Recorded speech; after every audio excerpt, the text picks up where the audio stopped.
I'm Gav, and this is Feel Extra Good. I'm sure you've experienced this before at some point in your life. You're introduced to someone new, and the next time you meet them, that person gets your name wrong and calls you by another name. As you carry on with the conversation with them, you soon find yourself having your own separate conversation in your mind. You think, should I correct them and tell them that my name's actually Adam and not Ellis like they called me? All the while you feel that your emotions stir and grow into something close to nerves as you stand there trying to decide when and if you should put them straight. If you've ever had this experience before, then you now have some idea what it's like for your guidance feelings when you label your feelings incorrectly. When you say that you feel scared when you actually feel angry, and when you say that you feel angry but you actually feel terrified, and when you say that you feel terrified but you actually feel strong, it's just that you're scared to show this part of yourself to other people.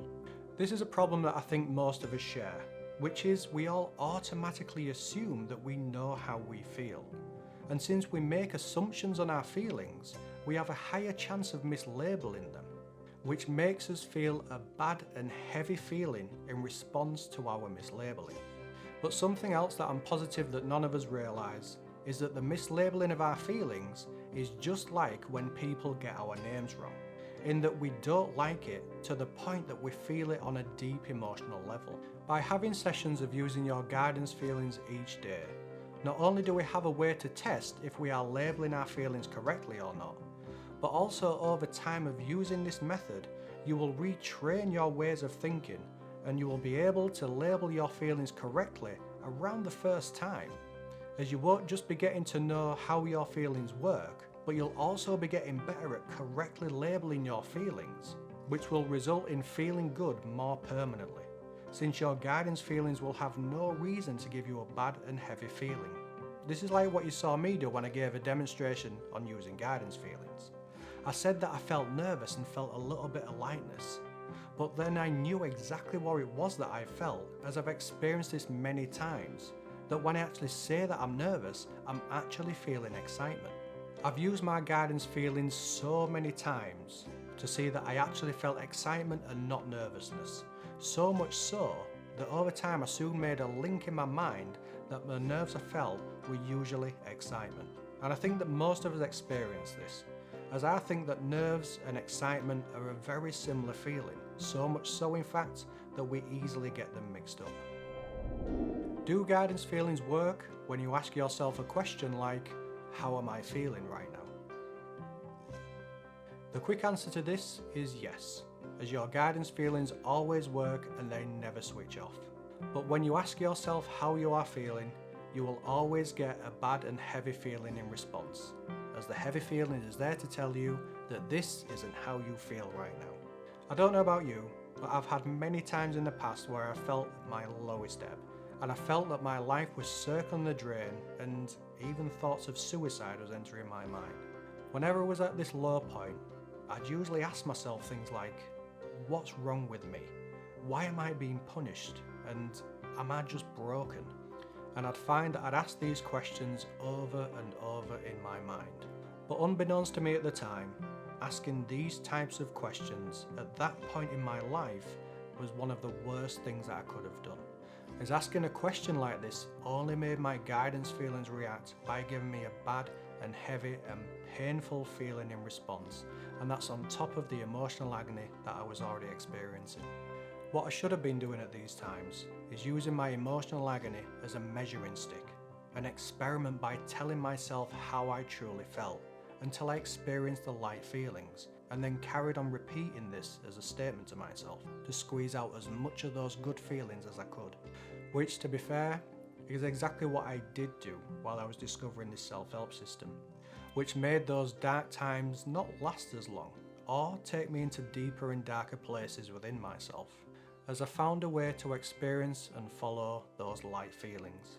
And what I found was, the worse that I felt, the easier it was to use my guidance feelings, to find the statement that made me feel those light feelings again. And since I felt just absolutely terrible, the light feelings that I experienced was so much stronger, and it was so much stronger to let me know that I was on the right path. Which, as I say it, It sounds like it was an easy thing to do, but to pull yourself up from such a low point feels absolutely impossible while you're doing it. It's only later, when you feel better than you did, that you can actually look back and appreciate what you achieved. But when you do successfully change your emotional state during those very dark times, your confidence in your ability to change your emotional state grows into something unbreakable. We don't become what we say we feel. If you tell yourself that you feel angry and you feel lightness, you won't end up feeling anger. If you tell yourself that you feel scared, you won't end up being scared. Just like if you said that you was Harry Potter, this doesn't mean that you'll end up becoming a wizard. You will have noticed by now that you only feel lightness when you correctly label your feelings. And this doesn't mean that you're walking on a path to experience those feelings more permanently. Before I worked through this self-help system, I never ever got angry. And in the 13 years that I've lived with my good feelings after I've finished this system, I still hardly ever get angry. It's just that now, if something comes into my life that makes me feel anger, I can actually feel it. And that's along with the good feelings, since I'm labeling my feelings correctly. Unlike before, when I didn't feel any anger at all, I only felt massive amounts of emotional tension, pain and agony whenever a situation came about that should have made me feel angry. But from blending with my feelings to learning how my guidance feelings work soon put an end to that. Whatever feeling you are repeating to yourself that makes you feel the light feeling, all I can say is that you're not starting on a road where you'll end up having a huge change of your personality that everyone around you can tell, and that they all want you to change back to the old ways. You'll have to win the lottery if you want that to happen. The only thing that will change during the self-help system is that you will feel good, and you'll also know how to feel good, and you'll know exactly how your feelings work, which may sound like a dream right now, but keep in mind that you'll see the mistakes that you once made in the people around you. But at least they'll have a guide to show them, should they ask for your help, and if you want to support them, of course. If this video has made things a little clearer, or if anything I've said made you feel a little lighter, then please feel free to like, comment, subscribe and share this video, as in doing any of these things helps these videos reach more people who may be having a difficult time and who are looking for real change. With that said, thank you so much for watching, and I'll see you in the next video.